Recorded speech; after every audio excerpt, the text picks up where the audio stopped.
My name is Bob Stevens, and today what we're doing is presenting some material for the use of for our team on bio-optic holography. And what I've designed here is a way just to take us through some more information on bio-optic holography, share with you some about this chart that I have in front of us now, and then really help those who are committing to or choosing to commit to the deep study of what our iris, sclera, and pupils show us, and the purpose of bio-optic holography and our sessions as we travel throughout the country and capture iris images and come back home and do a remote session with folks. So this is the chart I've designed. I've studied many different systems. I've been doing this almost 40 years. And as far as some people say which chart is best, all the history of all the charts I've seen, they're all beautiful. I love them all, and this is the one I particularly use. I've added the thought, word, and emotional patterns, as you can see, in certain areas. And this is a further study, something I'm not going to get specifically into now. It's just to let you know that the iris of the eye represents all the information in our physical body, and the sclera of our eye is what everything around the eye is what we're drawing in from outside. This is a blow-up and a coloration of the structure of the left eye as an example. And we have our stomach, and then large and small intestine, organs and glands, bones and muscles, lymph and skin. And what's beautiful, if we look at our body as a holographic image of thought patterns, word patterns, and emotional patterns, and I actually call them reference beams, thoughts, words, and feelings. As we begin to understand how powerful our own thoughts are, coupled with our own word patterns, coupled with our own feelings, we begin to get a sense of, oh, maybe we are co-creators, and maybe we have the capability of transforming our situations in life into something new. So if we just in the beginning, understanding our stomach is how we take in information, how we receive. Frequently we can't, quote-unquote, stomach it was one of the patterns to be upgraded. This is the assimilation ring, and this is how we receive or don't receive according to our belief. And again, thoughts, what we make up to be true, words, what we say, and feelings, what we feel to be true, is so important in our world. And the beauty of the eye, of our iris and our sclera and our pupil, is it lets us see what's hidden. It lets us see what's going on. In my own eye, I've had quite a bit happen to me or around me personally in my own world, and I realized an area of my being was shut down, only I didn't realize it by my world. I did realize about what was happening in my world, and of course I attempted to change it a number of different ways on how to receive support. Then I looked inside and I realized I wasn't even ready to receive support in the past, and thank you all for voting my victory of receiving support now.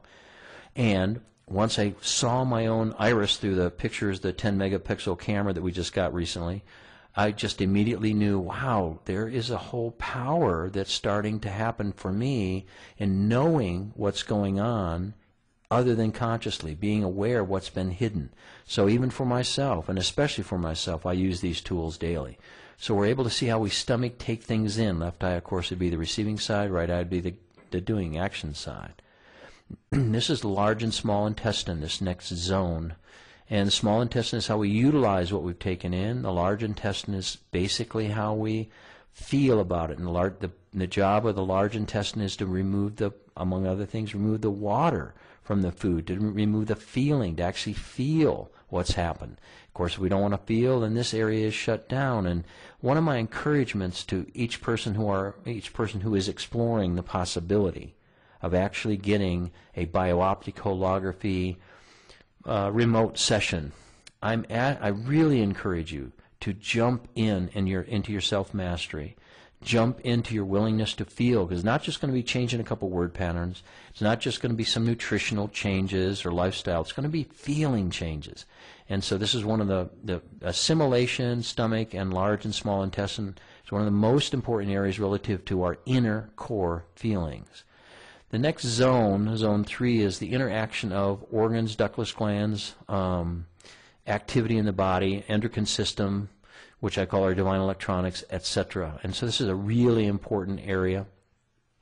Thought, word, and emotional patterns show up here, especially unconsciousness, apathy, grief, fear, anger, pain, enthusiasm. This would be unconsciousness, reproductive, anger, thyroid, heart, thymus, fear, love, kidney, forgiveness, adrenal, grief, pancreas, grief. Solar plexus is a blending point between adrenals and pancreas. In other words, there's an entire endocrine relationship to thought, word, and emotional patterns. Spleen is I can't or I can, depending on where we are. Pituitary is pain. Pineal is enthusiasm. And parathyroid here is maybe a deeply held anger. And so we're able, just by watching the eye, to begin to understand where we are relative to thought patterns, word patterns, and especially emotional patterns. Next, the next two zones are the interaction between our bones and muscles, these two blue areas. And that's our support system and our ability to move forward. And the next area is our lymph system, the white area. And that's, of course, our circulatory system, and our lymphatics clean our blood. It's also where we see a whole bunch of I can'ts, or it's hard, begin to build up in our world. And then the next zone is the skin, and skin is our largest organ of elimination. It's called the third kidney, and it's how we interact with our outer world. Anything outside of the iris is others. It's people, places, conditions, and things outside of us. So our skin really gives us the story of where we are with our world. We can see codependence in this area. It's just an amazing tool for us to begin to understand where we are in our world, how we've been taking on our world, what we're attracting in from our world, and then what to do about it. As you study, and of course we have a whole set of DVDs on sacred body language translation, and then we have a whole set of DVDs on bio-optic holography, actually 11 of them, and I recommend anyone studying this study sacred body language translation first and then go to the next level, which is the bio-optic holography material. And this introduction is just to help you have a sense of what I'm going to be reading. The chart itself, there's a lot to go through. There's a lot of information, and yet it's simple. And so what I'm sharing here is there's areas of the eye that have reflexes. Something's going on in the leg, it affects animation life. Thigh, knee, foot, maybe issue about understanding. Right eye and what they're doing, masculine side. Left eye, feminine. Another reflex is arm, hand, and tongue, mouth, lower jaw. Very important. You can't handle it, have a hard time expressing it. Or there's a conflict between what we think, which is the upper jaw, and what we feel, which is the lower jaw. There's just a world of understanding by the iris, sclera, and pupil of our eye. Another reflex, groin to ego pressure, worrying what people think about us. Every one of our reactions leaves within it a pathway of an action. Frequently, ego pressure is not really worrying what people think. That's the reactive side. Yes, that's true. And yet usually that individual is here to have people think great things about them or to be seen in their greatness. Bio-optic holography is literally a system of voting victory. And so the more we can understand every reaction and then understand what that reaction, when it meets love, turns into, is when we have a tremendously powerful empowerment system. When I read eyes, I'm literally only seeing strengths and strengths returning. So anyone who comes in for a bio-optic holography session with me through the remote system or directly with me in person, I'm inviting you to come fully prepared to find your strengths returning, yes intellectually, yes conceptually, yes in consciousness, and then be willing to feel what you feel and resurrect or restore or transform or transmute or forgive or love, whatever it takes, to help each individual move into their victorious state. This is a big step. In other words, to actually change our iris of our eye, as an example, we are changing our feeling world in very specific thought patterns, word patterns, and obviously feeling patterns. Again, the eye has a direct reflex to our reproductive. And this is just to give you a sense of some of the reflexes. These are called 180 reflexes. Medulla, brain's center to the lungs where survival is, has a direct reflex to bladder. Survival in bladder is also partnerships. How important are partnerships? You know, the quote, "No man is an island unto himself." We are all, on some level, in relationship with each other. A lot of our trauma, birth trauma, wherever it comes from, deals with our relationship with our world and partnership. That's what bladder has a reflex to. Nose to spleen. So if somebody has a spleen issue, that's also a nose issue. Nose issue. That's where so many people touch the nose. Left side of the nose is I can't or I can.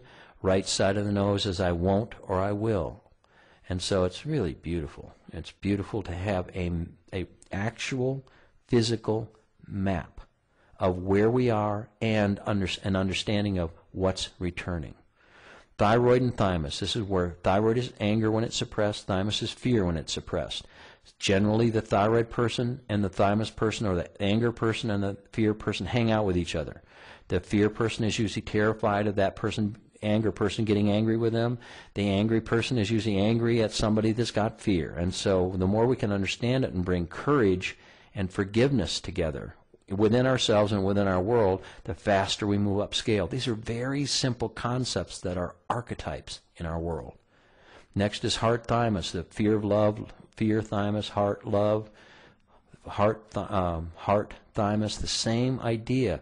Let us bring such a powerful amount of love and courage into love that we simply become magnetic in our heart again. Animation life is an area of the brain. There's the kidneys. This is just to walk us through adrenals, pancreas, solar plexus, adrenal, pancreas, solar plexus. Again, all related to our divine electronics. Pituitary. The first one was pineal. This is pituitary. Ovary, testy, genitals, male and female. Spleen, I can't, I can. There's just a world here. Liver and thyroid and pituitary tend to go together. It's powerful. So again, we have this beautiful chart, which is a makeup with all the reflexes, not just 180, it's also 90-degree reflexes, and 30, 60, 90, 150, etc. There's just a world here in relationship. As well, and I'll show you in a minute some real pictures of irises. What I've discovered in studying with Dr. John Ray, I discovered with him that there were scale or unconsciousness, apathy, grief, fear, anger, pain, enthusiasm. And that if it's black, it's unconscious, and then if it's light or very dark gray, it'd be apathy, and then you can see it up here, grief, fear, anger, pain, and enthusiasm. Well, what I discovered in working with so many people is between this step here and the step here, if you can see my little pointer, between unconsciousness and apathy, there's the entire scale of emotions. Unconsciousness, apathy, grief, fear, anger, pain, enthusiasm all reside in here. And then the next level is unconsciousness, apathy, grief, fear, anger, pain, enthusiasm. In other words, to move up scale, I have discovered, we will go through octaves upon octaves upon octaves upon octaves of emotion turning into motion. And if you have great interest in this, I recommend you listen to the Transforming Emotion into Motion CD set. So imagine so many people say, I thought I went through this already. I've already been through it. Well, we've been through an octave of it. And there's another octave of it, another octave where we go from unconsciousness, apathy, grief, fear, anger, pain, enthusiasm. And then unconsciousness, which is I don't know, I can't, I don't know, I'm not aware. And then apathy, which is I can't, it's hard. And then grief, I've always felt this way. I've never understood all absolutes. And then fear, what if, what if, what if? And then anger, he did it to me, she did it to me, they did it to me, giving our power away. And then pain, ooh, it hurts. And then we love our pain, and pain opens up the intuition, and we move into enthusiasm. And so, as long as we understand we are in life to be masterful and to self-correct ourselves and to love and transform and transmute and to attain our victorious life, our love, our abundance, our prosperity, our happiness, our health, wow, then we can become self-guided beings of light, of love, of victory. And so use the tools of what we have. And what I find the iris is, and the sclera, the white of the eye, it's a map of our consciousness. And it really reveals to me exactly what I am to do in my own life, how to restore my strengths, and it also helps me guide someone else into their own personal strengths returning. Again, this is as if we're looking through the pupil of an eye, and this eye is facing straight up. There's all these beautiful fibrils, and this drawing is from one of Jensen's book, and this is his big Science and Practice of Iridology, Volume 2. I recommend everyone get it. It's the premier book on iridology, in my opinion, on the planet, and I just recommend you get it. It's where I ask all my students to please get that book, and that's where I use some of his material. What we're going to do is move from the concepts of what's wrong in our eye to what's returning. So I take a look at the iris of the eye, and I look at these fibers that we have in here, and they tell me the denser they are, the stronger or the more broadband the connection is. This is a very dense amount of fibers in here, yet they're wavy. This would tend to be hyper. If we were to get in here and magnify this, normally in a different program I would magnify this, you would see there's actually a blood vessel in here. That's usually tremendous compulsion. Whenever there's bright white, there's compulsion. And yet this is a very active person. Again, the sclera is the physical body. Everything outside is what they're drawing in. They have a lot of stress that they've externalized. Any externalized stress with others, people, places, conditions, and things is being drawn in from inside. So we begin to see that our outer world is nothing more than a manifestation of our outpicturing of our own thought, word, and emotional patterns. Now, each eye is completely, wonderfully, distinctly, like snowflakes, different. And orange is confusion. Wavy is hyper.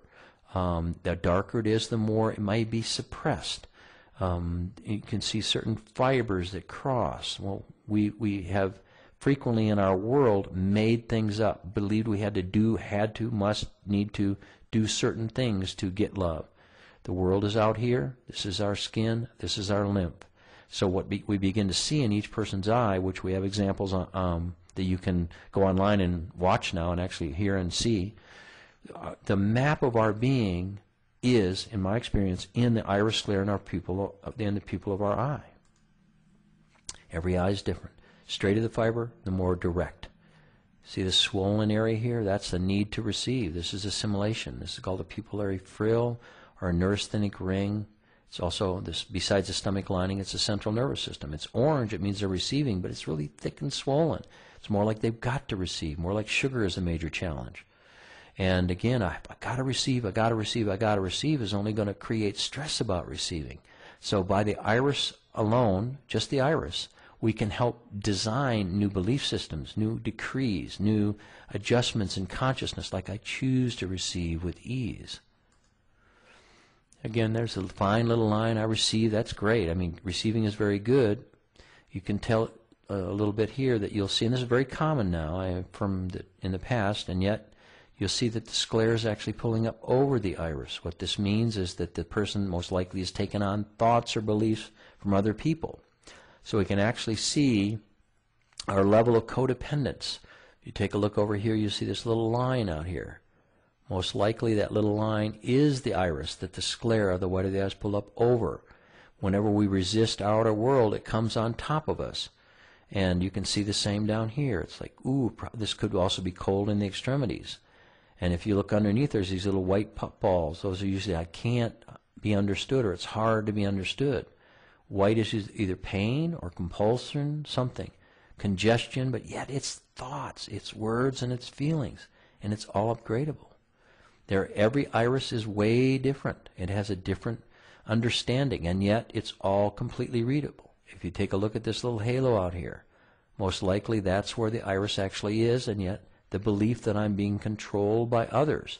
Well, we're moving from what I call the Babel virus of believing that our Creator is outside of us, our good is outside of us, some externalized something, and we're waking up to pure speech where I am that I am is the source or connection to our Creator. It is our Creator within us. And the beauty of our eyes, it reveals such a great strength of where we are and what to do about it. And if you take a look in here, the darker it is, you'll notice it's a little darker. This is the feeling world, remember, large and small intestine. And then it's a little pain, white is usually pain or compulsion. I would say pain on this one. And then out here it's a lot of white. So I don't want to feel a little bit more in here, and I've got to, and it's painful out here. Well, what would happen if we understood, ooh, the reason it's painful is because I didn't want to feel for this person, and therefore I love what I feel. I give myself permission to feel what I feel. I forgive what I'm feeling inside, and then all of a sudden their inner world, and where they've suppressed their relationship, see how dark it is, their outer world, it begins to change. What I say is, let us change our inner world, and then our outer world will automatically correspond. The iris, sclera, and pupil, it's a perfect map. The shape of the pupil shows how we're receiving, or if there was trauma early in life. The sclera and what's going on is what's happening outside as it's relating to what's, follow this in, inside. So let's say we have an issue with someone in our world about support issues, maybe. This could be support issues. And it'd be with the masculine side of life. This is a right eye. You can see the inner canthus here. And so I'm not feeling supported. I'm feeling a burden. And if you follow it across, burdens are up in the shoulder. So there's a 180 reflex. Well, the burdens that seem to be outside, or that maybe the individual is being claimed as being a burden, whatever's going on outside is pointing to what's going on inside. So I say, let us find what we're doing to co-create the situation and make some adjustments. It's for me, the fastest way to move upscale. When we do, the eyes will change. They will change colors. We move upscale. It's a perfect barometer. Again, there's composite constitutions, and some areas are really clear and some areas are really more confused. Orange usually is confusion, wherever it comes from.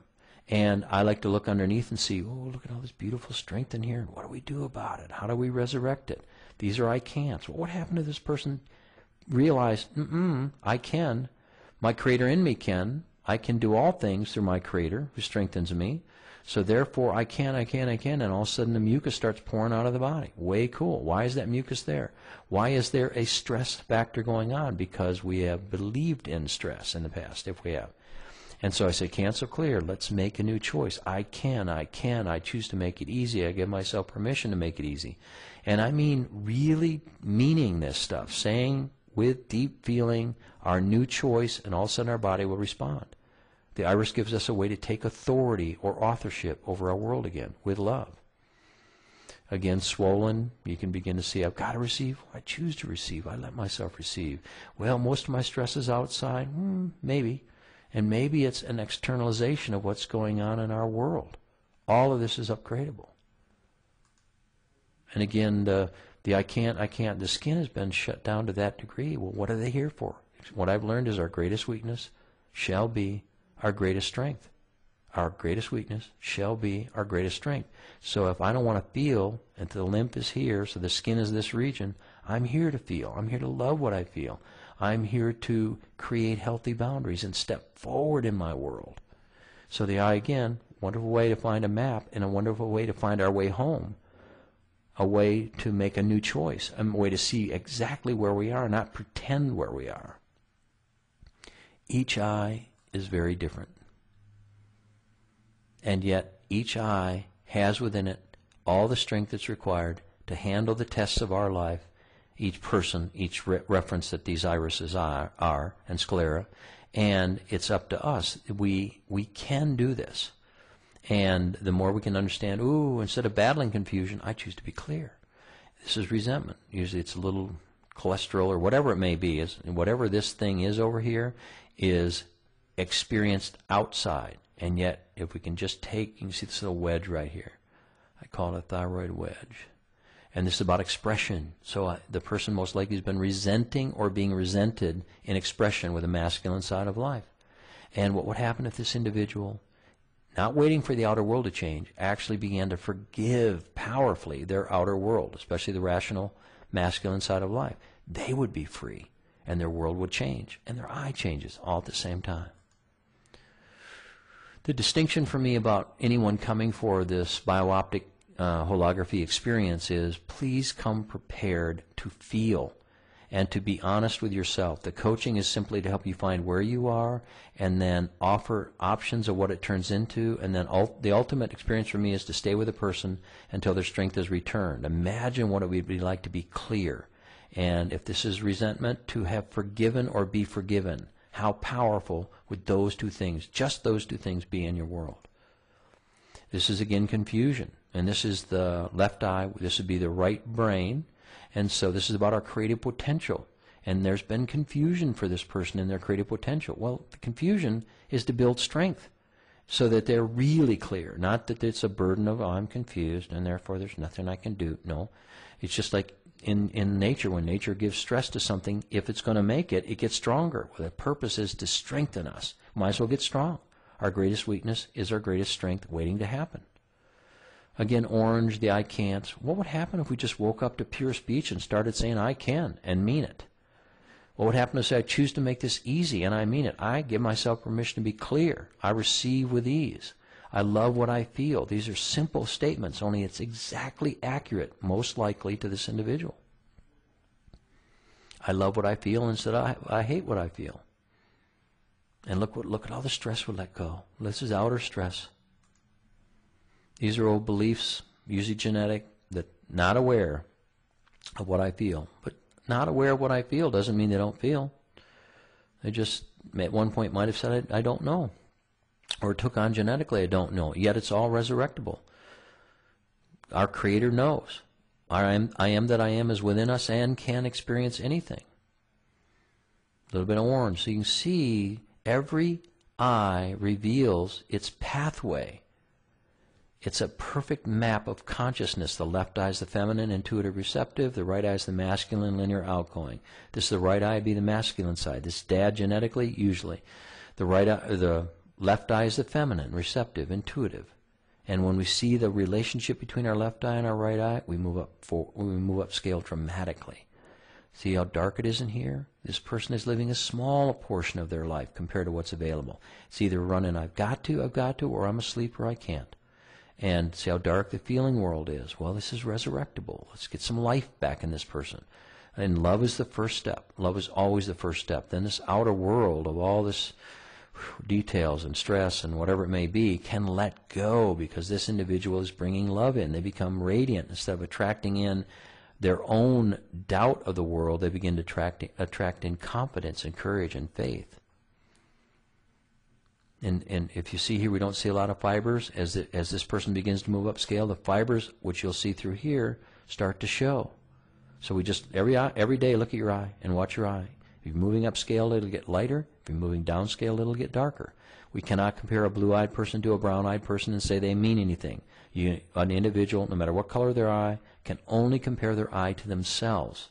When we move upscale again, our eye gets lighter. Our fibers get straighter. And this eye was solid when this person started, and now there's these beautiful radiant spokes. This is what starts to happen. Light returns. All you have to do is notice, ooh, is it getting lighter? Is it getting lighter? The sclera used to come up here. The sclera will pull off. We have a lot more material, and this is an intro just to get you understanding the possibilities of where you may be, how we can read this, and how intimate it is. Again, I invite you to check our website out and check what we have online as far as examples, real examples of eye readings. And this is fun. And simply give you a way, another way, an additional way, whatever else you're doing in your life, to return unto your heart, return unto the truth of your being with ease and grace. And I look forward to meeting you at some point. Have a wonderful, wonderful, wonderful life.